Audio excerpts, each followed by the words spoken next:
21 days. We're now 3 short weeks away from the 2015 NFL Draft, and teams are currently putting their prep into high gear. Scouts and execs are grinding tape. They're hosting prospects. Final grades are being assigned. Draft boards are being finalized. And it's about ready to go down. The 3-day Jubilee extravaganza takes place in Chicago this year for the first time, and it can't get here soon enough. Particularly as Seahawk fans, supporters of a team that doesn't pick until number 63, not sure how many more mock drafts and top fives of each position we can take because, frankly, most of those players are going to be gone by the time we pick. So, in the meantime, Pete Carroll and John Schneider, I guess we'll just have to watch Jimmy Graham highlights, listen to reggae music, laugh maniacally about how awesome they are, and get ready to turn in their card once they finally get to pick. Either way, as players start going off the board and dominoes start to fall, each pick has the potential to change the fortune of that franchise for years to come. And it's with that thought that we have in the front of our minds that we'll start this episode of the Real and the Field Goals podcast. Joining me today, as always, is my esteemed co-host, Kenneth Arthur of Rolling Stone. Kenneth Arthur of Rolling Stone, Sports on Earth, the AV Club, and, of course, Field Goals fame. Kenny, how you doing? I'm great. I'm excited to have our talk today. Me too. Our special guest is Dan Hatman. He's the chairman of Scouting Development at the Scouting Academy. He's a former scout with the Giants, Jets, and Eagles, and he's the co-founder at Dynamic Sports Solutions. How are you doing today, Dan? I'm doing really well, guys. Thanks for having me. And thanks for being on. So I guess we'll just get right into our little, I guess what you call agenda. And first off, just start with the basics of how does a person become a scout, and what is the scouting life like? All right. There's a theme to answering questions involving the league that ends up saying something to the effect of, well, there's a lot of different paths, or there's 32 different ways to get in, or what have you. I'll just share with you some of the ways I've seen others break into the league, and then I can share a little bit about how I did, and then we can talk a little bit about the life. So, I've been friends and made acquaintances in the scouting community with those that coached collegiately for years, and they got their chance because they built a relationship with a coach or an executive on the rise, and when that person got to the big chair, they brought this scout on board from small schools, the Tennessee Chattanoogas and New Hampshires of the world, have brought their fair share of NFL alumni. John Carroll actually has quite a few as well for schools off the map. I've seen family members of current executives and ownership get their chance in the league. A little bit of nepotism, but sometimes the way it goes. Doesn't mean they're not qualified or capable, just they got in because they had the right last name, so that's certainly been a part of it. Definitely seen some former players walk upstairs. Maybe they realize they only have a year or two left and start telling people upstairs, hey, when it's time for me to be done, I'd love to come over to this side and help you guys out. And, like I said, so there's a few different ways there. My path started at 19 years old. I got right place, right time. So for me, I was a walk-on D-tackle at University at Albany where the Giants had training camp, and injury ended my career, which probably wasn't going to take off anyway, but happened to be the home of the, like I said, Giants training camp. And so working as a coach for the university, they had built up a relationship with the front office of the Giants and went up to our head coach, Bob Ford, and said, Coach, I'd love to get over there with the Giants at some point. Do you know anybody? And he did. And next thing I know, I'm sitting in Dave Gettleman's office interviewing for a job. So, like I said, there's a few different ways to get in. Can you sort of expand on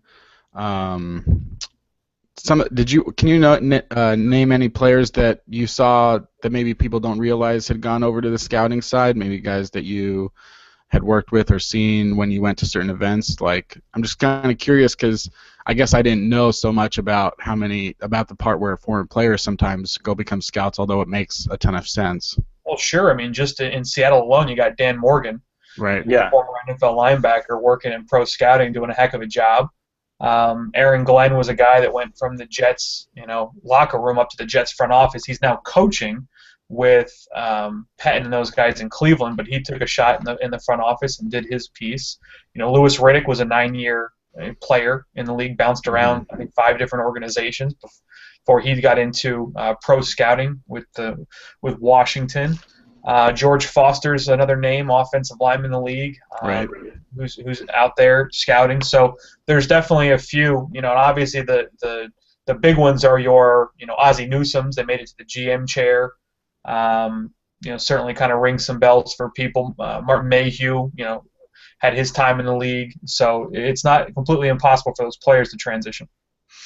And that's a good segue, I think, for getting you a plug for your company, your organization. I think if you're not a former player, and if you're one of these people that just loves to grind tape, loves to evaluate players, and is just obsessed with the draft, I guess what is the way for them to get into the industry and that kind of? I mean, I'm not purposely trying to just totally plug your company, but I think it's really I think it's really interesting that you're trying to provide an opportunity for I'm people sure who, Dan doesn't mind. No, I'm certainly not going to shy away from talking about it.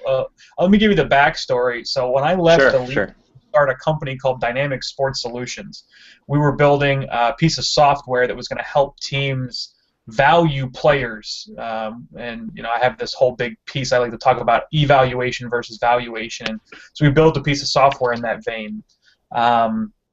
So we were in the midst of constructing that tool and going through product development. It was the fall of 2013, and I was just reflecting on my time in the league. And I had a few guys. I'm an alumni of the University of Massachusetts from a grad school perspective, and I think there's like 13 or 14 current NFL scouts that have gone there in some capacity. So it's an unbelievable breeding ground for NFL evaluators. Interesting. And I had a couple of undergrads reach out to me about the process and getting in, and it just kind of sparked an interest for me of, I worked for 3 different organizations, all of which went to conference championship games in the last 10 years, but none of which had a standardized internal scout school.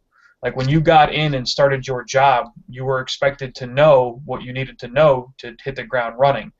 And unfortunately, that's not always the case. I mean, no one gets a bachelor's degree in football scouting. That's not something any of us had available to us. So, even the guys that are, like I said, getting in from all those paths we just talked about, they have a learning curve ahead of them, and it's a little bit sink or swim. And I thought for the team's sake, and then even for the guys trying to get in, you could do better. If you were to teach someone all the fundamentals needed to hit the ground running, wouldn't the teams be better served by having better qualified scouts? And then those who are looking to get in, have this under their belt as well. So I ended up putting a post up on Workin' Sports and just volunteered my time and just said, hey, I'm willing to take and tutor a few people that want to do this. And I didn't know where it would go. I had 100 applicants in a week. Wow. Yeah, I mean, it makes perfect sense because it's like, why wouldn't there be someone to teach, or a school or something to teach scouting? Because it is a job. It's a job in every sport. It's a very important job. And, like you say, when you talk about people that have certain connections that get into scouting, like say that your father's a coach or your father's a scout or something like that, it's not, like you said, it's not just nepotism. I mean, that's part of it, but it's also the fact probably that when they were 8 years old, their dad said, look at the way that guy moves his hips. That they're already from a young age being told what to look for as a scout, because most of us have no idea what to look for. We're just looking at waiting for touchdowns. Yes. There's absolutely an element to that, and that's why I don't necessarily look at the nepotism as necessarily a bad thing. I mean, generally speaking, it is, because you could be missing on other qualified candidates. But yes, there is an argument that those guys have been trained up their whole lives. I mean, there's a reason why Elliott Wolf's in the position he's in Green Bay. It's because his father Ron's a legendary GM and has coached the kid up. So Elliott's in a position where he knows what he's talking about.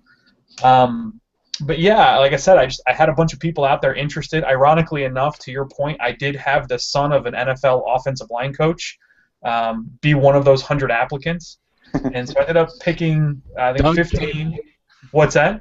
I was guessing that maybe it was like a Doug Cable or something like that. It was not, unfortunately. There was no Seattle connection on this one. And it was a great process for me. It took me about 8 months working with those guys, to learn how to teach this stuff from distance because we didn't have an on-site accessible, place to go sit down and watch film and talk through it. So we had to develop a curriculum that could function, virtually. And so as much of a learning experience as it was for me as it was for them, it was fantastic. And when I started kind of telling the concept to other people, friends that I'd made, Chris Palmers and Louis Riddicks and Jerry Angelos and those guys, not only did they all like the concept and give me advice and great advice, but they all wanted to be a part of it and wanted to help out this community. And then started recruiting their friends to join us. And so we got to, I think, 13 instructors. We'll have a few more this next year. And that's when we flipped a switch and turned it into an online program and stabilized the whole thing and built the Scouting Academy. So it was just kind of something that I just felt was good for the game, and it's just consistently grown. Yeah, when I talked to you about it a couple of months ago, it just kind of struck me as crazy that in a world where there's so much meticulous detail that goes into scouting and everything, that there's no system that actually educates people on how to do it. It's just crazy to think about. So I think it's definitely a really fascinating concept, and it'll be really fun to see where it goes, and if it's something that teams definitely start to embrace. Like, well, they are. Yeah. The teams are very interested because from their vantage point, they're getting, we present them with trained evaluators. Yeah. And so they have a deeper, richer pool of potential intern candidates than they've ever had before. So they're excited, which obviously gets all of us excited. That's very cool. Let's talk about a few of those points and what some of the stuff that you teach and that the people learn as far as scouting. So, like, what would be the positions that are hardest and easiest to scout in your view? Okay. I think the one that's pretty much a no-brainer for everybody in terms of the difficulty of getting it right is the quarterback position. Yeah. And it's not, like I said, it's not a mystery to anybody, but I think it's because of how much goes into that position and what that individual has to do on the field. And therefore, what you need to evaluate and understand whether or not that player can do it on the field. So it starts with an understanding of what your team wants to do at the position. That's surprising because I've never seen a quarterback fail after he was drafted. Well, I mean, because if you start with what are we asking this quarterback to do? Do they need to do everything, or are we going to make them do full progression reads, do all the audibles at the line, set the protections, all your pre-snap read, post-snap adjustments? Oh, yeah, and by the way, then deliver an accurate ball to a moving target all over the field versus difficult coverage with pressure in your face? Are you going to narrow that down a little bit? Do you need this person to be an immediate impact leader in the locker room, bringing the group along? Or you have other people that can handle that right away? Are you taking this person first overall, and therefore the entire fan base is hitching their wagons in hopes of this individual being successful, which we've seen literally turn good quarterbacks into bad ones when the fan base 2 years in is booing them in the stadium. They're human beings, unfortunately, and sometimes that stuff rattles them. And you, I guess, as an outsider, you hope that it wouldn't, that they'd all be tough enough. But that assumes that every person has the exact same personality makeup, which is not the case. Some guys that can get to them, they've been loved up their whole life, and so once fan bases start turning on them and they're not loved up anymore, that can really hurt confidence. Confidence hurts mechanics. Mechanics hurts production. So it's a very difficult one to get right. And so there's only a few people in the league that can consistently do it. Some teams have hit. It's nice when an Andrew Luck is right there and he's he's a no-brainer. Every 20 years one comes along. But it's a tough one to do. Yeah, it's interesting because I've been looking a lot in the last couple of days at the premier quarterback prospects and over the last 20 years or 30 years, and it's just, I guess it's surprising and not surprising that it feels like, to me, and I don't know what your opinion is, it feels like there's Peyton Manning and then there was Andrew Luck. And then, those were the guys where you said, we don't have doubts about this guy. Like, there's nothing. Like, when you have a Jameis Winston up there or a Sam Bradford, there's something that gives you concern. And then it's like, out of all those players that were drafted first overall in the last 20, 30 years, the two guys that seemed like no-brainers were no-brainers, and then everyone else, it seems like there's varying levels of success. Because, like, the next best would be like Eli Manning. You know, that would be like the next best version of those premier quarterbacks coming out of college that actually went on to, you know, and that's the thing, is that he's had success in the Super Bowl, he's had success in that respect, but even then there's parts that are flawed. But it seems like, and we don't know yet what Andrew Luck will become, but it is interesting that you go from Manning to Luck. In your time as a scout, did you spend a lot of time scouting quarterbacks, and did you see anyone that, looking back, you were really right or really wrong on? Sure, it's definitely something that every scout interfaces with at some point. I will say that early on in my career as a position, I struggled to evaluate because there's so much I didn't know about it. So when I came into the league, D lineman, coached it, things that happen in the trenches, run defense, therefore understanding run offense, all made sense to me. The passing game was like a foreign language my first couple years in the league. And as such, it took me a long time to pick the brains of those who coached or played or evaluated the position at a high level to understand how to do it well. And so, I've had guys. I didn't do a whole lot of college evaluation. I was a pro scout. We can, if you want to, we can talk about the difference between them. But okay. I was doing more with free agency. So, a couple years back, before New Orleans locked up Drew on his new deal, he was technically a free agent in terms of coming up at the end of his contract. And so, that was a fun one to do. It's a fun evaluation to break down a guy like Drew Brees and, even have a thought about what it might be like to have that guy on your roster. Obviously, they locked him up, and that was not to be the case. But that was simple. Evaluating good players is a very easy thing to do. The checklist of traits that you're looking for, a quarterback might be 50 deep, and the guy checks off, 46 of them. You're like, this is pretty easy. And then there was other guys, like a Matt Moore. Matt Moore was a guy that I've always been attracted to as either a stopgap starter or an unbelievable number two that, instead of going and spending a first-round pick on a Blaine Gabbert where you don't like his poise in the pocket and you think he's just going to melt, I'd rather spend that first-round pick on another position and maybe roll with a guy like Moore, understanding he's not the face of the franchise, not putting that kind of pressure on him, but putting a supporting cast. I think a little bit about what the outside opinion was of San Francisco from the Alex Smith end years when they started using him well. It was everything else was, B+ or better, and then you can have this guy who has some deficiencies, but you don't have to worry about him being exploited because everything else was so good. That model was always a little bit attractive when you're struggling to find an Andrew Luck because they just don't exist very, they don't come around very often. But yeah, there's definitely guys that you get some excitement about. I remember when I was at UMass, we recruited a kid out of Joe Flacco's high school, Audubon, New Jersey, named Brandon Hill, who was 6'6" and had a big arm. He's now at Monmouth. I think there's hitting some people's radars as a draft prospect, which is ironic. But Brandon was a kid that when you're recruiting, you're basically just going off the film and what you see in a workout. And physically, he could chuck the ball all over the yard. And so we offered him a scholarship because we're UMass. We don't have the pick of the litter. And turns out, some of his intangible mental character processing things weren't ideal, and he didn't stick there. And like I said, he moved down to Monmouth, and we'll see where his career goes from here. But that's where those times where you can fall in love with the traits on the tape, and it doesn't translate because he's missing those other pieces to make the next jump. Yeah, you don't find Andrew Luck or Peyton Manning. Those guys find you. That's just the situation. Pretty much.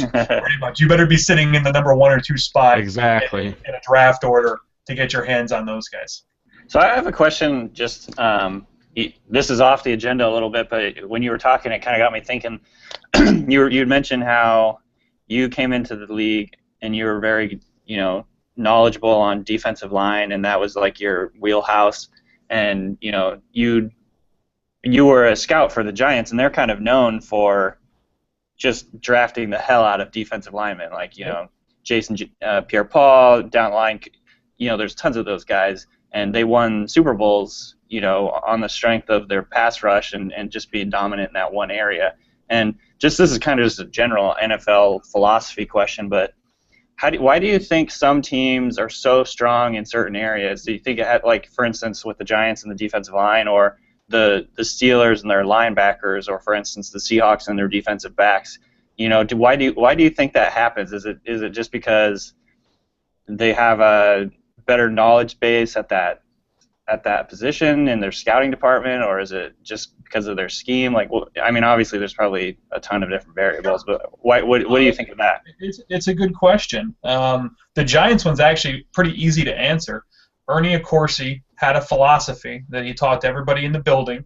That was probably passed down from George Young. I mean, that organization is structured and loyal and systematic. The people that walk in that building have been there for 25 years, so they have a very, very clear understanding of what their function is. Mm-hmm. And Ernie's philosophy was you need to have a quarterback to win in the National Football League, which is one of the reasons why he went out and traded to get Eli Manning. He wanted to make sure he had his quarterback. He always felt that you needed a left tackle to protect that quarterback. Mm-hmm. And then once you had those two people in place, you go get as many pass rushers as you can find. That was the philosophy. Get a quarterback, get a left tackle, get as many pass rushers as you can find. Everything else you'll find one way or another through the draft or free agency or what have you. But if you're going to expend resources, expend them on those three positions in pretty much in that order, which is why you saw them, while having Strahan and OC on the roster at one point, going and drafting Tuck and spending a first-round pick on Kiwanuka, and then turning back around and going to get Pierre Paul and then DeMontre Moore in the second. They believe in that. Kennard kid, even though he's a linebacker, still a pass rusher. So they've carried that philosophy forward, and it's been very, very good to them. That's so fascinating to me. Sure. And well, you mentioned Pittsburgh. Pittsburgh's another team that has expended resources on the linebacker position, both inside and outside. They have had some guys like James Harrison come out of the undrafted free agent category, and that's been fantastic for them. But they've also expended picks in Timmons and Woodley and Jarvis Jones and Worlds and all sorts of other guys because they believe that in their scheme, versatile top-end players there will help that function. And because they two-gap up front and they don't need a whole lot of pass rush, they can fill up their three-man front later on, but they can't find those kind of versatile, unique body types at their linebacker positions later on, so they invest resources there. Now isn't that interesting that you say as well that the Giants' philosophy is find pass rushers, the Steelers' philosophy is get good linebackers, the Seahawks' philosophy is get great defensive backs, and all of them have won championships. It's like here's the philosophy: get good players. The Seahawks one is very intriguing to me because it's something that it kind of backs up a philosophy I thought about when I was evaluating Drew Brees and the New Orleans offense. And the concept was, if you I argue that there's 5 premium positions in the National Football League, and Louis Riddick taught me this. You got quarterback, pass protector, pass rusher, your number one corner, more often than not, and then a wide receiver, but that special, unique, can win on all 3 levels, 6'2 plus guy, right? Mm-hmm. So your Des Bryants of the world, your Calvin Johnson. So those are your 5 premium positions that you have to spend a lot of money on, and there's very few guys that are capable of executing that in the league.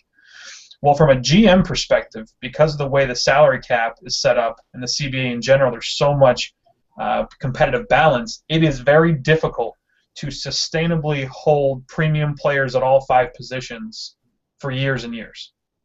It's almost impossible to do that. So I've always wondered if you were sitting down, one of the first things I'd ever ask a head coach in an interview is, what can your scheme do to limit the need for a premium player at one of those 5 premium positions? And it came from, like I said, New Orleans, watching Breeze. They invested a lot of money in top resources in Jari Evans and Carl Nicks at guard. Mm-hmm.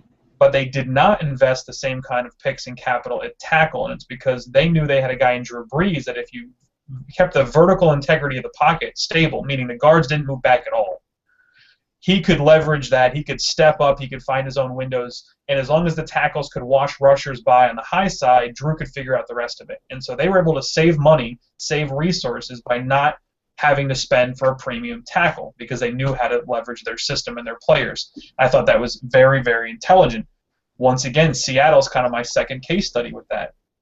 From the standpoint of the prototypical defensive backs in the league, Seattle does not have them, right? They have very good ones. They have proactive, long, aggressive, smart, technically sound corners. Right. But if you were to leave those guys 7 yards off the line of scrimmage, playing reactive coverage, they would have more opportunity and would get beat more often than they do. So what they did was they said, listen, we're going to go get a guy in Earl Thomas who's a truly unique cat at his position and can take away any errors by our corners. And then if you look at just the actual capital invested at DB, especially when they first got there, 5th, 6th, 7th round picks, where all those guys were, CFL player and Browner. They weren't spending high capital on those players. Now they got unbelievable surplus value out of them because they knew what their system could do and they found an inefficiency in the market. Now they've had to actually invest capital in retaining some of those players, which makes sense. That's how you do this team building thing. But early on, they found a huge inefficiency in the market and exploited the hell out of it, and it led to some success. Dan, you were with the Eagles after the 2010 draft, so you weren't there during the time of that, but when you speak about Earl Thomas, the Eagles, sometimes people can talk about the fact that the Eagles drafted Brandon Graham over Earl Thomas, but as you describe it, if Earl Thomas had gone to Philadelphia, would he be as effective? Would it be the same, or did he have to be in the right system? Earl, no, I think Earl's one of your true plug-and-play, no matter the system, players.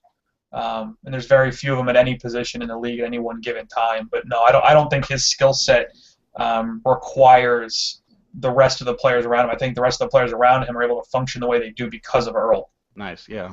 Yeah. And this is another off-topic. This is fascinating to me, and kind of what you'd mentioned earlier. I want to talk a little bit about the difference between pro scouting and college scouting, and just like how they work together, I guess, and like what the divide means. So in pro scouting, obviously, you guys your main role is to figure out if a guy gets cut or if a guy is on the trade block, do we want him, right? And that's kind of the main thing during the season. And then what are you doing like during draft prep time? Are you multitasking doing college stuff? Or are you mostly working on pro guys? Or kind of just how does it work?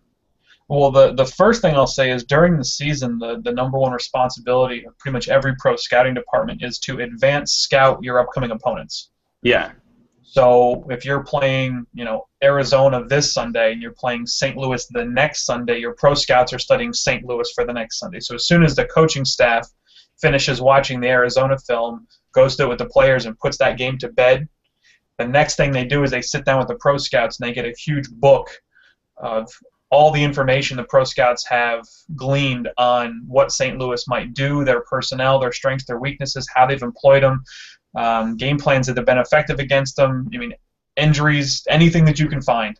Wow. So the coaches can jump right into game planning with as much information as possible. So that process gives pro scouts kind of a unique understanding of the league and how players are being utilized, because that's literally what we study. So that also, as we're studying those teams, we're grading every player on the roster. So yes, we have a database of reports on pretty much every player for guys that get cut, so you can be ready to claim them for any potential player trades. I remember doing that, studying Houston, grading D'Amico Ryans, and then all of a sudden I'm getting called in the office because there's a chance we can land D'Amico, and I was the last guy to grade him. So I'm in there having to deliver my report on what do I think this guy can do for our team. So that was kind of a fun experience for me. Yeah. So you're doing that stuff. Then obviously you're also building a database of players for practice squad, guys that are on the street, making sure your emergency lists are kept up to date so you can always have players available for your 53. And then obviously prepping for free agency, studying that. One of my jobs as a pro scout, I would study all the team needs post-free agency and put together a huge report for our GM and directors, explaining what teams around us and before us, after us in the draft might need, where they still have deficiencies. So it's something that we talk about every week, I think, now, especially over the last few weeks, but we talk about it all the time because it just keeps coming up. But the Seahawks traded for Jimmy Graham, and so in that case, when the Seahawks start to think we're gonna have a shot here at getting Jimmy Graham, at that point, how much? Let's say that you were a scout for the Seahawks, a pro scout for the Seahawks. At that point, what is John Schneider and Pete Carroll saying to you? And at that point, how many times do you just say, "It's Jimmy Graham"? That's all you need to know. So yeah, if you're a mid or lower level scout and teams calling you in to say, hey, you're the last guy to grade Jimmy Graham. What were your thoughts? Your job is to tell them what your report was, what you thought about him, how this guy impacts the team.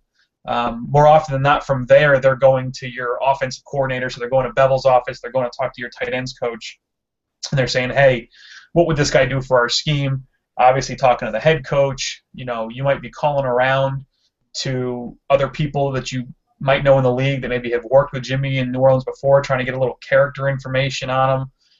It's hard to get that stuff because obviously there's some competitive issues there when you start calling around on that part of it. But trying to do everything you can quickly because those deals, they couldn't die quickly. Some you can last for 2 weeks in negotiations, but most are dead within 48, 72 hours if you don't get it done. So, you're trying to dig all this up. As a scout, yeah, you're just delivering what you think, what he's done in the past for other teams and what skills you think could be leveraged well. Then it's up to your GM and your coaching staff to determine what he would actually do for our roster and, what can we lose out on. So in this situation, as we feel like we can replace the center, but having this kind of targeted tight end, knowing that we have Wilson, we've got, a guy in McCoy that we're still hoping maybe can stay healthy. Now we can go play some 12 personnel and do some things there, and we'll replicate some of what we had at center using other players. During draft day, so teams don't do it as often as I think fans would like and agents would like, but player for player or player for pick type trades during the draft. Would you have a role in that? So, if say John, like a couple years ago, John Schneider traded for Leon Washington during the draft, Sure. And I guess the question would be, are they if they're working the phones and it comes apparent to them that Leon Washington is available, would they then call you in emergency during the draft? We've got 15 minutes to make this call. What do you think? Or is it more just they go on basically the information they have in their database and just make the decision from there? No, I mean you definitely want to get your people involved in that. So that would be one of those deals where your pro director is talking to, I think Leon was at the Jets at the time. Yeah. So they might have been calling up Brendan Profit at the Jets and being pro director to pro director. Mm-hmm. Hey, we're looking at doing something at running back. You guys look like you have 4. Would you be willing to part with, player A or player B, with Leon Washington being one of them? Yeah. So directors kind of talk about it. Meanwhile, Seattle's got one of their scouts. They're calling Dan Morgan, going, Dan, go watch Leon. Get me a quick report. We don't have a grade on him in 6 months. Yeah. So Dan goes in, starts watching some film. The directors are talking. Finally, they come up with, yeah, Leon's available. They might want this. Then that's going up to the GM. Dan's coming in, giving your report, and you as a GM got to process all of this in a few minutes and decide what the value is. Yeah, and I think that's the crazy thing is this is all going on during the draft. People, I don't think people really know how hectic and crazy it is for everybody. It's they have so many things going on. They have to talk on the phones. They have to decide, figure out. They've got 3 guys with the same grade, and they're picking in the 4th round. What position do we take? I guess things like that, and then they have to decide. And that's a good segue, I think, into the vertical board versus the horizontal board, and the explanation. Can I ask a quick question, Paul, as well? When you say that, say Dan Morgan, for example, goes and says, "We're going to watch some quick tape," do you have any awesome tools that people don't know about, where it's I need to go watch Leon Washington tape, and you can go to a video board that only NFL teams have access to that says drop-down menu or search Leon Washington, and it shows you all his plays? Do you have any cool tools like that, or do you have to do it like the rest of us? I miss having them. Don't get me wrong. I absolutely miss having them. But, yeah, whether it be via Exo Sports or DV Sport, those are the 2 major video providers that pretty much all 32 teams subscribe to. Both have functionality in their database where they sync up with the NFL's internal stats and info group. So they actually tag player participation for every snap of every game as the league does this.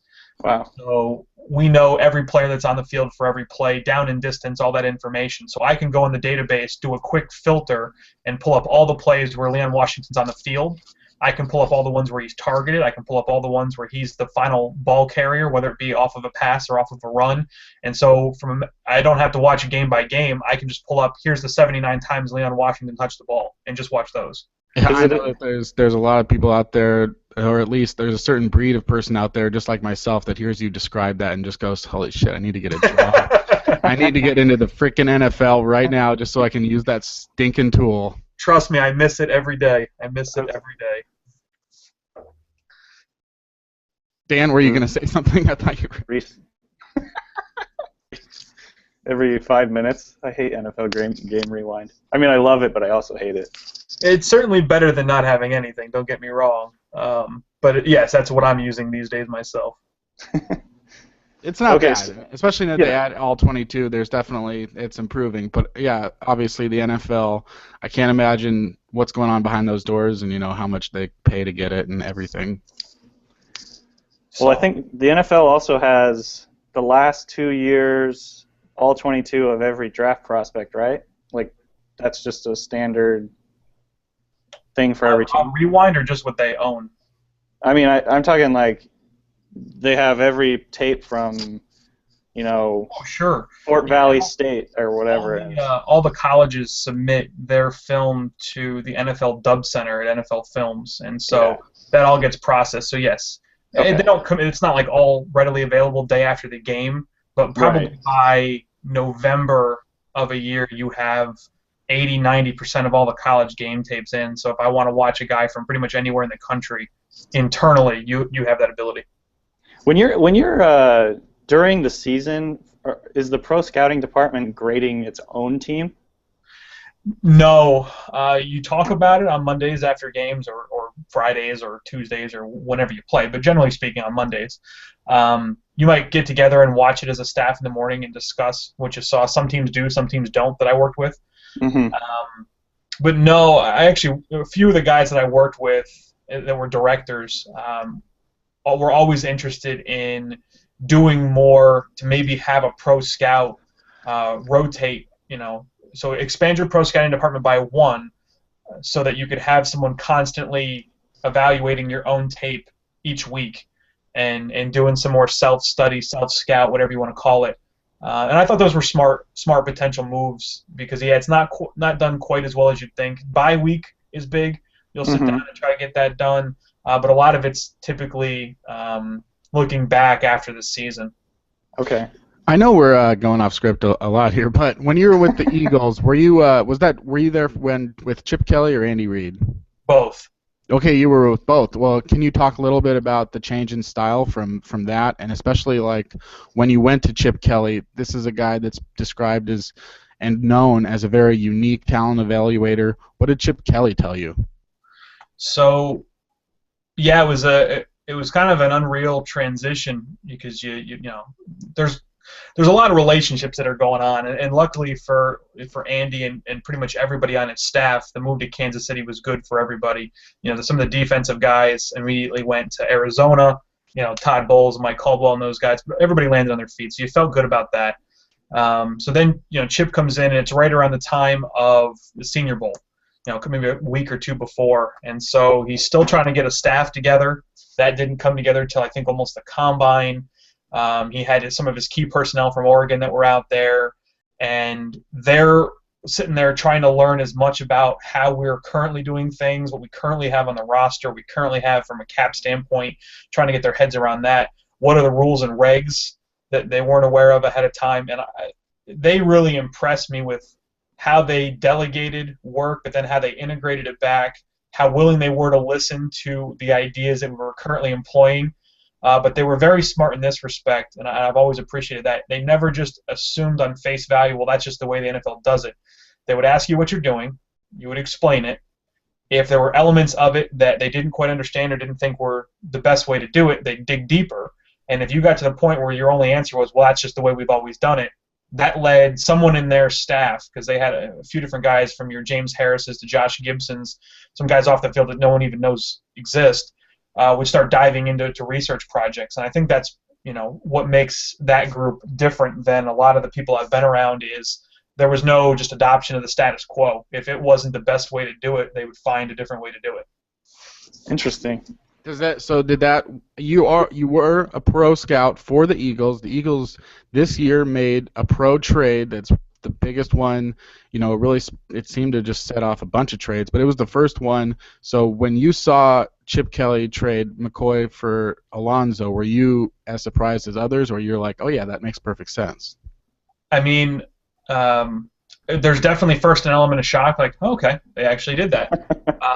From this, like, I didn't have any prior knowledge. It wasn't, like no one called me and gave me the heads up or anything. But when you step back and evaluate the trade, you go, okay, so you gave up what the league regards as a premium running back from the standpoint of what he produces on the field.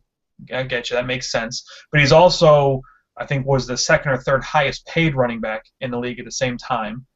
So you're able to get that cap and cash off your books. In exchange, you get a middle linebacker who can play on all three downs, which is an unbelievably hard thing to find in this NFL.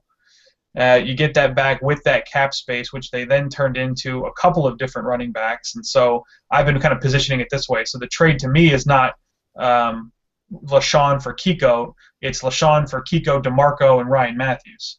Yeah. Which group would you rather have? And there's still an argument, in my opinion, just from a fit as a runner. If you listen to Tom Cable, who's learning from Alex Gibbs, and the guys that truly run zone blocking, the mental part, the reads, and the processing is just as much, if not more important than any elusiveness or change of direction skills, because that scheme is predicated on we know we're going to gain 3-4+ yards every play. So getting plays that were minus yards or no yards or 1 yard, especially in that system, didn't seem to be ideal. So they actually got 2 better run fits and a linebacker for this, arguably the same price that they had a player before. So it seemed to make sense. Yeah, that's an interesting way of looking at it. Yeah, everyone was really shocked about it, but at the same time, I think when it went down, I saw people saying like the exact opposite on Twitter. Like half the people were saying, "Oh my God, the Bills got fleeced," and then some people were saying, "Oh my God, what in the hell is Chip Kelly doing?"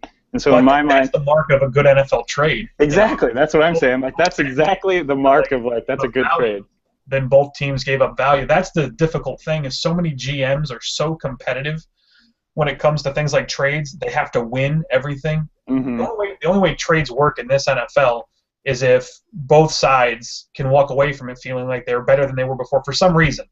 Whether they just got rid of a malcontent, whether they got cap space, whether they got a player or a pick or whatever, you got to walk away feeling like it was good. If you walk away from a trade and you feel like you got the wool pulled over your eyes, you don't call that guy again if you don't have to.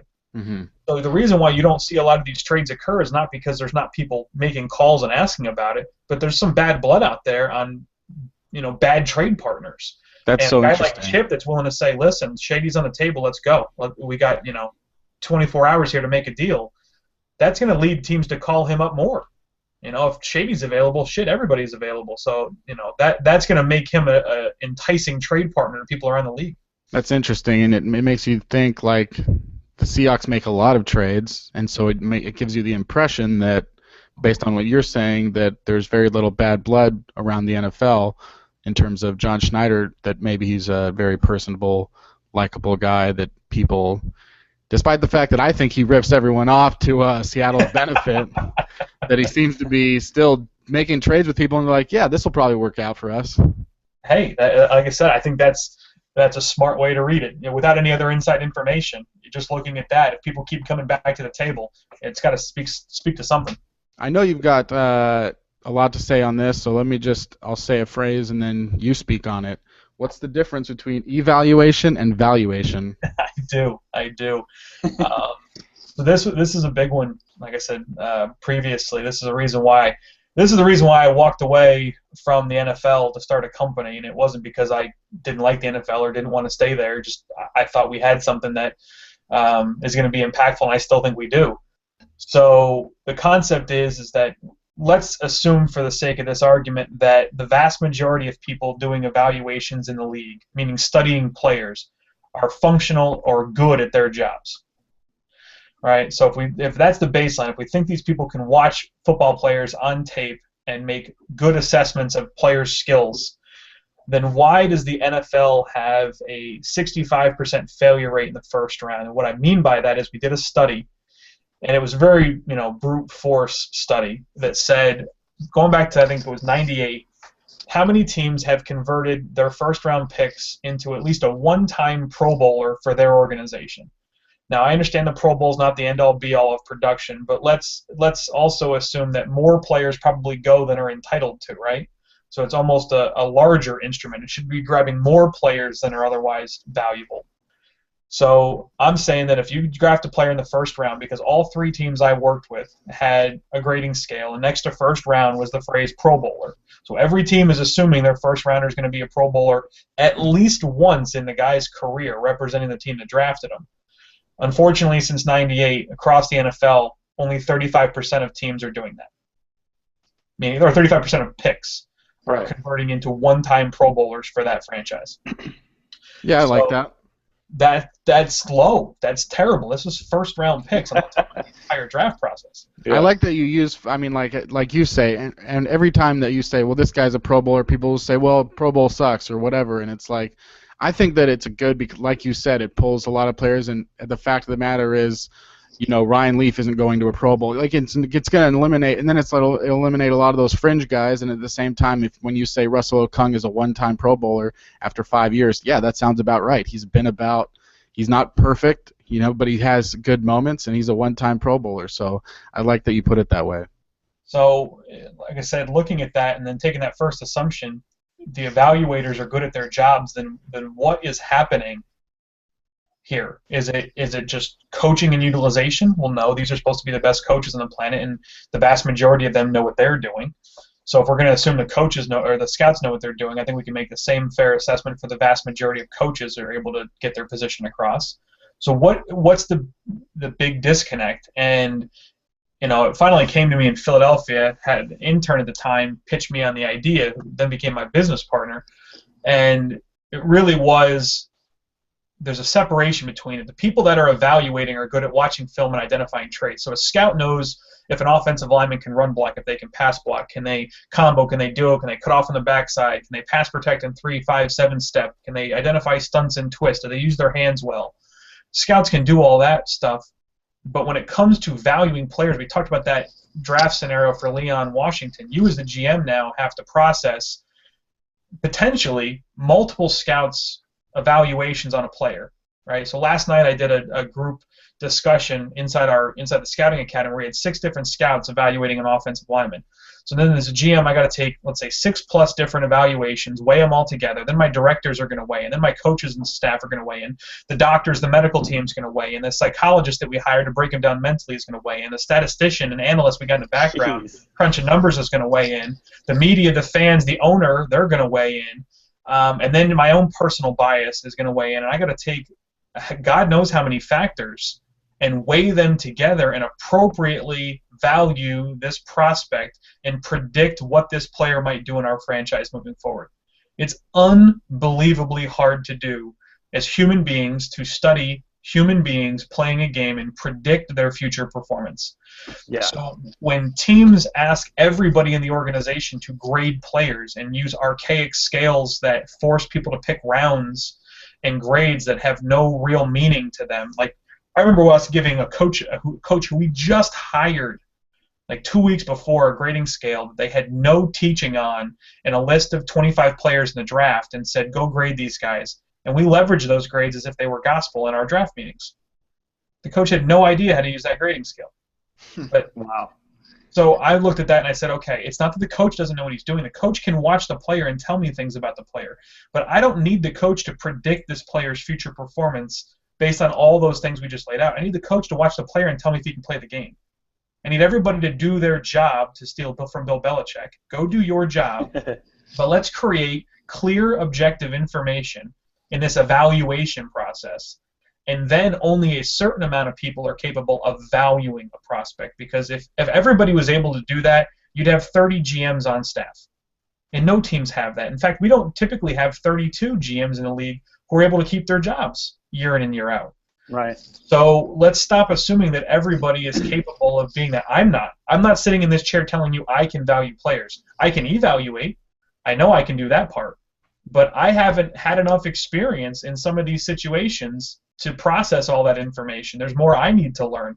So to me, it's kind of an ego thing. Just drop it at the door. I'll evaluate, and then I'm going to pass that to someone who should know more than I do, and they can help pinpoint what value that player has. I've been very kind of hardline on this lately, especially when we teach our guys. I'm going to teach you how to evaluate players. You'll have plenty of skill and information to go present to a GM. Everything you can tell them about that player, that GM will tell you what value that guy might have. Looking at your report and your grades, this guy's we're going to take him in the 30 to 50 range or whatever the case may be. That should be up to the guy at the top of the food chain. They know way more than the rest of the people in the organization. Because I'll just say this last thing before I get off my soapbox. Not everybody in the organization knows everything that's going on. In fact, the vast majority of the time, only 3 to 6 people do. Interesting. So there's levels of classified information and everything. Absolutely. Plus, sometimes you don't, you just don't put things on people's plates that they're not ready to absorb. You're not going to tell your intern every nitty-gritty secret of it, or your first-year guy, or your Southeast scout might not need to know everything that's going on a week-to-week basis inside the team. At least some people feel that way. So, the Southeast scout's a valuable part of the organization, but he probably doesn't know what's happening day-to-day inside the building because he lives in the Southeast.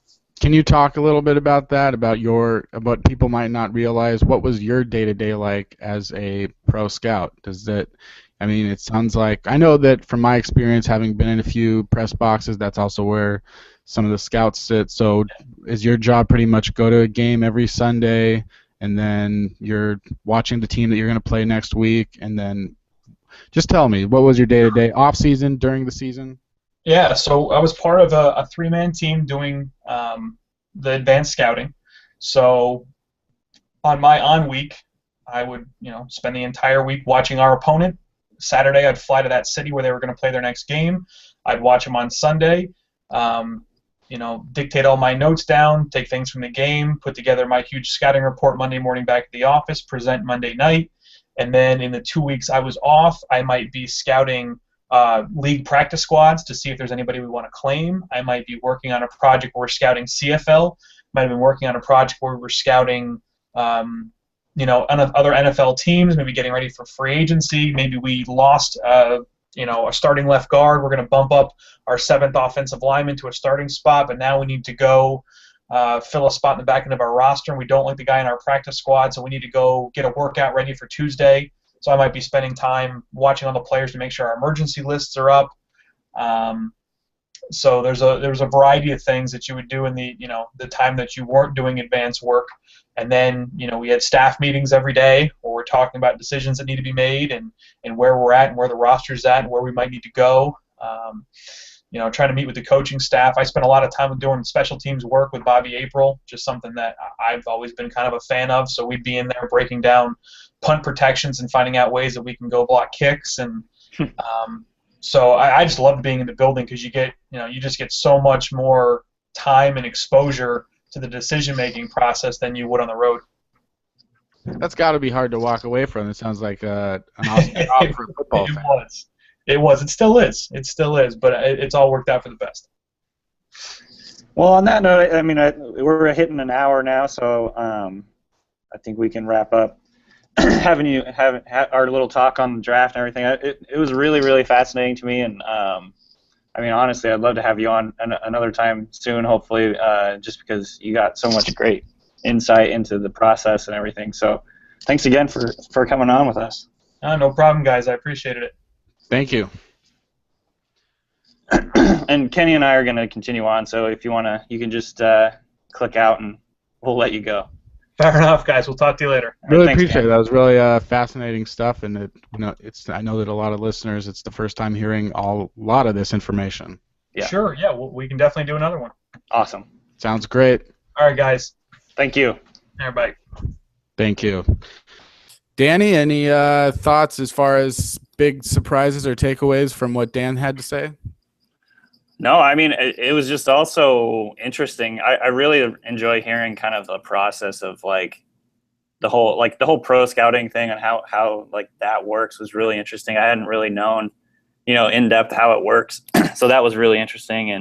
And talking about, different individual team philosophies, I think that's really interesting. Like how the Giants are obsessed with pass rush and the Steelers and their linebackers. I just think it's interesting that teams have different philosophies. Like, there's so many ways to win in the league, and people believe in certain things and they go after it. I just think that's just what makes team building in the NFL so interesting. And so that was a lot of cool stuff. What about you? Yeah, I think there were definitely a few times that's awesome that anyone can be sort of a fly on the wall, or more so than a fly on the wall. But when there's like a transition from one coach to another, and to be able to stick around for the next coach and to really see how much is different, and like basically, I also feel like probably we could have asked Dan, or we'll ask the next guy that's part of an organization, is we watch a team and we're like, if they're having a bad season, we're like, oh, they suck. But at the same time, when Dan is on the Eagles and they go 4-12, he's probably sitting there like, oh shit, my job. Like there's definitely parts of the fact that, a losing season or a winning season, it's going to affect your whole life, all of those games. And I'm sure that it's maybe you don't put it at the forefront of your mind. It's, especially like a pro scout, it sounds like he's not really focused so much on what the Eagles are doing. But at the same time, yeah, it's interesting, like just how much of that it's an interesting life. I think a lot of people would love to know how to become a scout, and the Scouting Academy, that's one way. Yeah, definitely. Let's give another little peek behind the curtain. I'm curious, you wrote an article this week about trade scenarios for quarterbacks and how teams could find their franchise quarterback by looking at another team. Did you get as much negative feedback as you thought you would? No, I thought people were going to freak out about it because the internet always freaks out. But no, it was mostly people saw that it was just poking fun at all the different rumors, and it was more tongue in cheek. And like, here's a scenario in a flowchart form of some of the dominoes that could fall. And I think a couple of them are really interesting. Like, how cool would it be if Phillip Rivers got traded to the Titans? Like, I think that would be a really good trade, honestly. It made a lot of sense. That's the thing about it, is that you wrote that article tongue in cheek, but at the same time, I'm reading it and you're like connecting dots, and I'm like, holy shit! Like, this does make sense. Why Phillip Rivers to Tennessee does make a ton of sense for Tennessee. I don't know how much. I guess it would make sense for the Chargers in the sense that, the rumors about Marcus Mariota and getting the number 2 pick, but at the same time, it's like I'm writing an article right now, and this is something else that I think that when it's just me and you, we can talk about here on the podcast, a little bit of insight into writing. So like I'm writing right now about trading up for a guy like Mariota, and how I don't think that it's a good idea, and that history has shown that it's never worked out. But at the same time, that trade made a lot of sense. I think from both perspectives, but at the same time, I think the Chargers would be fucking stupid if they traded Phillip Rivers for a maybe quarterback when you've got all-pro quality quarterback. Get a better team, Yeah. I mean, like it's a huge risk. I think the only caveat would be like if they think they really can't hold on to Phillip Rivers after this year. Like the only way that it would be a smart move is if they think Phillip Rivers, the relationship is fractured. He doesn't want to play here long term. He was refusing to sign our contract extension offers.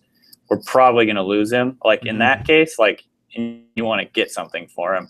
Oh, absolutely. Yeah, you're right about that. So that's the only thing.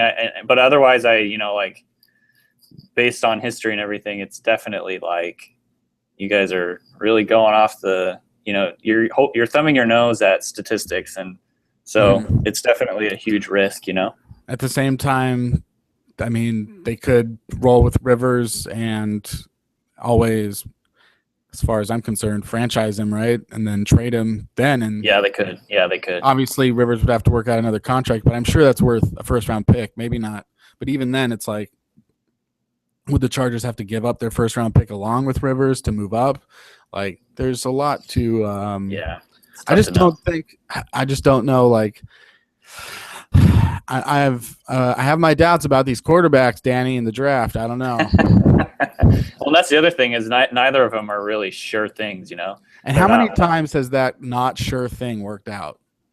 It just seems like they are just like, oh, well, It's to win in the rare. NFL, you need a quarterback, and this is the best quarterback available. Now, Winston, to his credit, was, you know, I mean, one of the best young quarterbacks in college history. There were talks about him being a number one pick for a couple of years now, and he's got a little bit more cachet than Jamarcus Russell or Cam Newton or some of these other guys that have.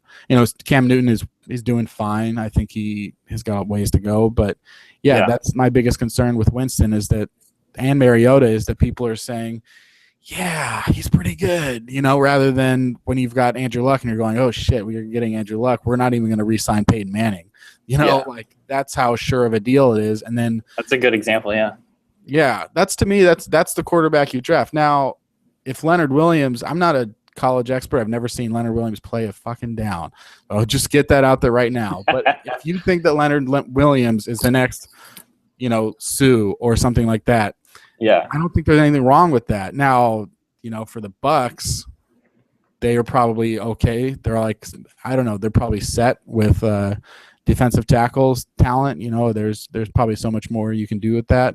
But they need a quarterback. It's a position of need, and I think that Winston is the right pick for them, just based on the fact that I think they've got a surprisingly talented team for how terrible they are, and if he turns out to be a decent quarterback, they might be decent. I don't see another player up there that is really blowing away the doors of something that could help them a ton. But on that note, if somebody was like, oh yeah, we'll trade a bounty for Winston to be able to draft Winston, I say they take it. Yeah, and it's it's the age old, conundrum. It's like you need a quarterback and you get quarterbacks in the first round. But at the same time, there's so many guys that miss. There's so many guys that don't end up being as good as you want them to be, that it's like a huge, huge opportunity cost. So it's like you're really like staking your job on it almost. It's like I think back to the 2011 draft, and I remember being super underwhelmed with that QB class, outside of Cam Newton. Cam Newton was the obvious pick at number one, I think. And, right. And that was you got to do that. But I remember just being like, the people were talking about the Seahawks taking Christian Ponder, for instance. And I was just like, God, he just doesn't like interest me. Like there's too many holes. There's too many things that worry you, like the arm strength, different things. And it's like, just you come away watching his tape really, really underwhelmed. And then you watch the draft. It's like the Titans take Jake Locker at 8. The Jags take Blaine Gabbert at 10. And then the Vikings take Christian Ponder at 12. And I just remember thinking, like, God, what in the hell are these people doing? Right. Like, yeah. I'm no like expert on quarterback evaluation. Like that's one thing I pretty much don't do that much, because I'm just like, well, number one, like covering the Seahawks, we already have a quarterback, so I don't really pay attention to it anymore. But it's like such a really, really difficult position to evaluate. But even back then, I remember just thinking, like, it seems so obvious to me that these guys are not very good.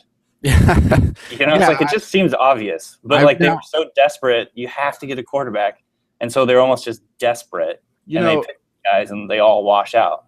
Yeah, and I've read somewhere recently they were talking about the 2011 draft and something that I had forgotten. I mean, I knew that it was the year that of the CBA, but of the lockout and everything. But I guess I had just forgotten that the draft happened before free agency that year. So teams were panicking a little bit, and also so that was really a really interesting, weird draft overall. But I remember especially when Ponder went off the board at 12, and it's like, I thought that guy was a second, third round pick, and right, same here.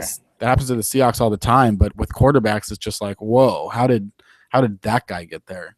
Yeah, I remember thinking, like, because people were connecting Ponder to the Seahawks, and I was just like, okay, maybe like in the third round, right? Yeah, he like, wasn't. I'd be okay with it, and then he got picked 12th. I was just like, wow, it's just crazy.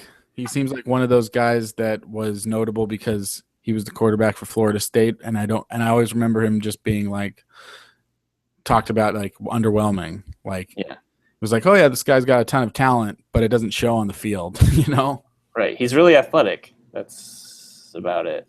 Yeah, And then there's Gabbert. Gabbert's the same thing. He's tools. He's got a good arm. right. He's tall. Like he's got great hair. The interesting thing was, I think Locker and Ponder did have a couple good games in their career where you for sure. Yeah, you would think, yeah, these guys, they'll work out, but Gabbert didn't. Man. And I probably would have thought Gabbert was the best pick out of all three of those guys because he had that whole ceiling thing going on where it's like, yeah, maybe like if he has the right coaching and takes the time to learn it, and like that didn't happen at all. There was I don't know what going. I can't speak to the coaching, but it's the same thing that happened with Blake Bortles where they're saying, oh yeah, we're not going to play him. Yeah. We're not going to play him, and then second game you're playing him. Yeah. Why would you just invested your best pick into this guy and you know that he's not ready? There's so much pressure from everywhere, I think, And yeah, it's the coaches too that I just find surprising where it's like you get the coach and your team is bad and you're like, well, now we got to get the quarterback, and without fail, most of those times, I swear, the coach feels pressured to put in the quarterback by the GM. The quarterback sucks. The team sucks. The coach gets fired, and you're left with the shitty quarterback, and the coach that you drafted him specifically for is gone. So that's, I think, how some of that perpetual shittiness goes on. It's interesting. The Seahawks are in such good position having lucked out and found their quarterback in the third round because, God, it's hard to find a quarterback.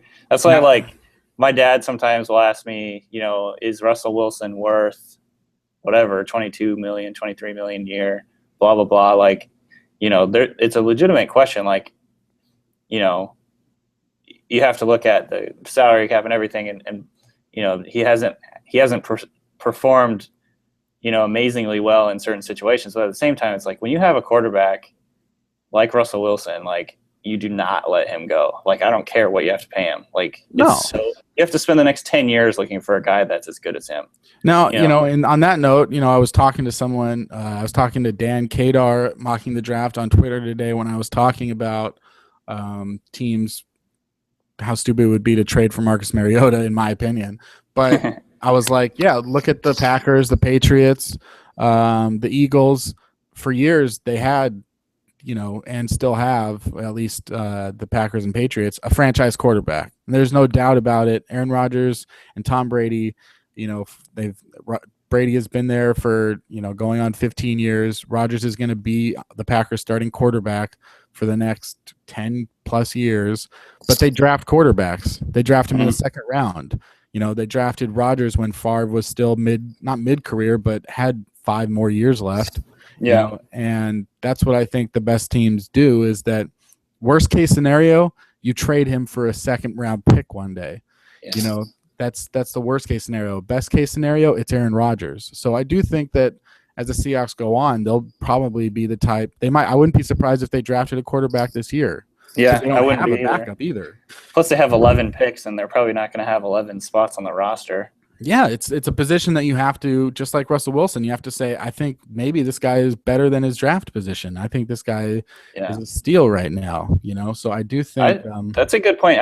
Because this John Schneider has said like multiple times early on when they were with the Seahawks, when he came to the Seahawks, like, we're going to draft a quarterback every year. And how many quarterbacks have they drafted? 1.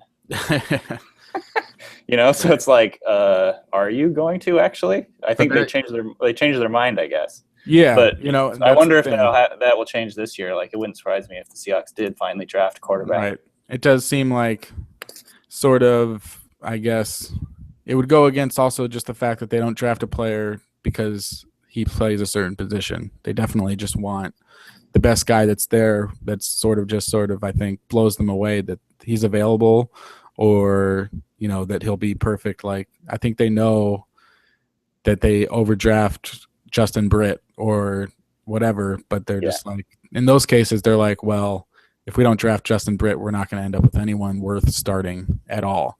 And with that position. But at the same time, this is a good year for a quarterback. I think this is a perfect year where, if they're sitting there in the 4th round and, I don't even know if this is something that's possible. I have no idea where he's projected to go. But if they're sitting in the 4th round and Brett Hundley's there, they might go like, why is Brett Hundley here? And just draft him and say, Yeah. You're going to be the backup to Russell Wilson. At this point, I think Russell Wilson is so well established. So, he's in that mode where I think that you can have a rookie, a Brett Hundley backing him up and it would be fine. Oh, no doubt. Russell Wilson's not going to, he's not going to worry about that at all. No, yeah. And it's like, he's, knock on wood. I'm sitting at a glass table, knock on glass. Nothing happens to Russell Wilson, but so far throughout his career, he's never shown any hint of injury. So I think at that point also, like, we're not dealing with a situation where you have to worry so much. And at the same time, you can develop a guy like a Brett Hundley or whatever and feel good about it. Yeah. That's one guy who could be that. I don't know how the NFL values him. He's definitely an athletic guy, but from everything I've heard, is most people view him as a long-term backup. That's why those freaking mock drafts that are like 2017 mock draft are so stupid. Like, they're so like, yeah. Like the reason that mock drafts exist for a current year is, they're fun for the people that make them because they can live in this fantasy world or whatever. I've made them for years before I stopped making them because of what I'm about to say, I guess. But, it's like you get to be able to play GM, and everybody wants to play GM. When I played Madden every year, and I don't play it anymore, but when I used to get excited and play it every single year, I never played the fucking game. I just built the team. All I did was build the team, and I was like, oh, yeah, I'm taking over the Raiders, and then 5 years later, we're winning the Super Bowl. And that's funny. I get all, like, worked up about my third-round quarterback being, like, turning into a great star and my first-round pick turning into shit. And, you get, like, you trade for Deion Jordan when he's playing like shit and then turn him into a superstar. Like, those are the types of stuff that I did in Madden because everyone's dream – and a lot of NFL fans is to be the GM because that you can't play or coach. So you want to build. Yeah, and and there's so much downtime with NFL, like, compared to the other pro leagues, like, right. Like baseball, there's 162 games. Like, people, it's like people were super stoked about opening day, but it's like already like it's the 3rd day and now, yeah, everyone's back to normal, I think. But like, but with football, there's so much downtime. It's just like, there's 16 weeks out of the year when there's a regular season, and otherwise people are, projecting. It's all projection. Like, it's looking at guys in the draft. It's looking at free agents. There's a constant cycle of like projecting where your team will be. It's the same deal. It's like playing Madden. Right. It's, fantasizing about how great your team could be. Right. But at least rosterbation. Yeah. But at least like with like the current mock drafts and the draft 3 weeks away, you can read it and go, oh, I know that this guy, Leonard Williams, is supposed to be great. I know that this guy, Dorial Green Beckham might go here. Like, maybe this will be somewhat accurate, but then I'm pretty sure that I read mock drafts a year ago that had Brett Hundley in the top 3. And now it's like nobody's putting him in the first round. And then I remember there was, even leading up to the draft one year, Matt Barkley was talked about as the number 1 pick, and he goes in the 3rd round. Exactly. That's a good example. Yeah. I think there's going to be so much of that this year. I think there's going to be so much like, holy crap, this guy dropped here, or holy crap, they picked this guy this high. Like, it's going to be – I think it's going to be one of those drafts where everything is weird.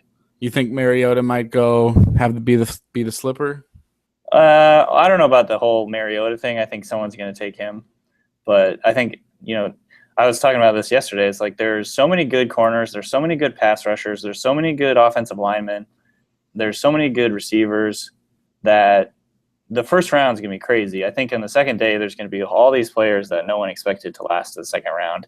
And it's going to, that's a domino effect for, what people think was going to happen. Like, mock drafts are going to go out the window. So it's going to be really interesting. Yeah. I don't know anything anymore about the draft. I love the draft. I've watched it every year. But, when you write about football in the NFL, you just can't spend time paying attention to college. Like every hour that I spend watching a college game is an hour that I'm not spending on ProFootballReference.com, I guess. But Yeah. I just I'm the same way. It's like this is the first year where I really didn't get into draft evaluation until like after the combine, which is terrible. But that's why I defer to a lot of the draft, draft so-called draft Twitter. Like those guys know so much because they study it all year round. Yeah, and let them be that. That's their thing, and that's fine. That's the resource that I can use because someone else has put in the time. Yeah, and so I mean, I still trust my own eye when it comes to evaluation, and like I might as well just like this is my evaluation. This is what I think, but at the same time, I definitely try and absorb as many scouting reports and opinions on different guys because I haven't put in the time. I'm not watching 8 games on the same player, every single snap. Like I'm doing a cursory first impression style evaluation. So, but yeah, I think that as far as this is just from the most shallow perspective of knowing what I've seen in drafts in the past and knowing what sort of things are being said about, say, Mariota. And I think about like Aaron Rodgers. Up until the day of the draft, it was Alex Smith or Aaron Rodgers for number 1. And then a lot of people were saying, well, they'll go 1-2. And then Rodgers went 22 or 23. Yep. That's the thing. That's crazy. You crazy can just, stuff. Yeah, you can slide. You can roll past the team. You get past that one. That's the thing is that a lot of teams either have a franchise quarterback, they're set with their quarterback, or they just spent a draft pick on a quarterback that they're not sure, like that they think maybe this is going to be the guy. Like I'm writing an article that's going to go up on Field Goals, I guess tomorrow, but preview, like I was writing and the Arizona Cardinals in 1998 were picking second. And that was the year that Peyton Manning and Ryan Leaf were the top 2 picks, and nobody was really doubting that. But the Arizona Cardinals, they didn't want Ryan Leaf not just because he was Ryan Leaf, but they had just drafted Jake Plummer a year earlier. So there are those teams that are just like, well, I'm not going to, which is stupid to me as well. Like, yeah, you just used the second-round pick on a guy, but if you think that this other guy is better, especially at quarterback, take that guy. Figure it out later. But so if Mariota, say, gets past the Titans or nobody trades up to get him, then he goes to the Raiders. Well, they have Derek Carr, so that's the same Jake Plummer situation. They think Derek Carr might be good, so they're not going to draft him. And then you get to the Redskins, but they draft him. I think that's 5. I can't remember who's 4, but the Jaguars. Another example. They're not going to draft him. The Redskins might not draft him. The Jets. I think it might be the Jets. I'm not sure. The Jets could draft him. There are teams there, but at the same time, when Rodgers slipped, he slipped past a lot of teams that didn't have shit at quarterback. So yeah, it's just interesting, And that's the other thing is that Mariota has to. I think that Winston could go anywhere and play, but I don't think that Mariota is going to be able to go anywhere and play. The coaches have to say he's less of a pro style. Yeah, you have to have the system in place. And if a team drafts him that doesn't have the system in place and expects him to change, I think that's one of the biggest mistakes on draft day that constantly happens. Yeah. Finally, it's time for talking directly to John Ryan, our segment where we talk directly to Seattle Seahawks punter John Ryan. And I also want to note, it's been said before on Twitter that we need theme music. Well, I'm not a musician. Danny, are you a musician? No. My days of trying to serenade girls with my guitar skills are over. That's unfortunate, but maybe one day you'll serenade me. But yeah, if anyone wants to make theme music, like we've got some listeners, and maybe you're a musician out there and you're like, I like this show. I like to make music. I want my music to be on this show. If you want to write a theme song for the Real in the Field podcast or the segment talking directly to John Ryan and future segments that will come out, then just do it and submit it to us. And, be prepared for me to tell you, no, I'm not going to play this on the show, but most likely we will. And actually, you can actually just email the official Field Goals email, sbnfieldgoals@gmail.com. just send the file or whatever, and I'm sure we'll play it on the show. Does that sound good, Danny? Yeah, that sounds good to me. I'm gonna go first because I feel like you're gonna steal my, because I think it might be the same. Just because I just go for it. You got it. John Ryan, I saw your segment where you were with your fiance on KTLA here in Los Angeles, where I live, and how you guys met. And I've been there, man. I've tried to meet girls on Twitter. I've tweeted them. You really put yourself out there in a public setting. Like if it's not, shameful enough, not shameful, but I mean, I know that it's hard for me to go up to a girl in public and talk to her, but to do it on public Twitter, that's a whole nother level. And I respect you for that. And, once you get that DM, you're all good. I know that. You get that DM, once you're DMing, you get that phone number, then you're texting. I've been there. I'll go there again if any ladies are listening out there and following me on Twitter. And I got respect for you, John. And that did steal my my speaking directly to John monologue. But I will say the other thing that I was thinking, I think, John, you are a really funny interview. Danny, did we lose you? Can you not hear me? Oh, I got you back. Did I cut out? My bad. Yeah, you said you are really funny. You are really funny on the radio, and I especially enjoy it when you make fun of Stephen Hauschka for being a weirdo and making jam. Yeah. And that's it. We need to, that'd be great. John, really come on the show.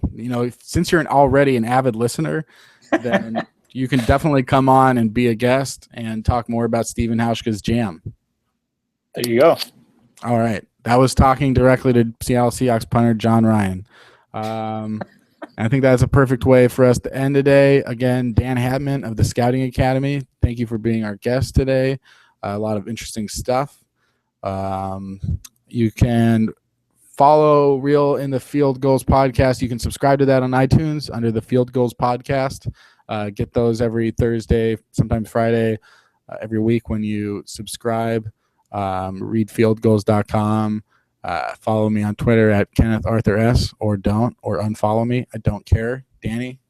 And at Field Goals. At Field Goals, simple, KISS.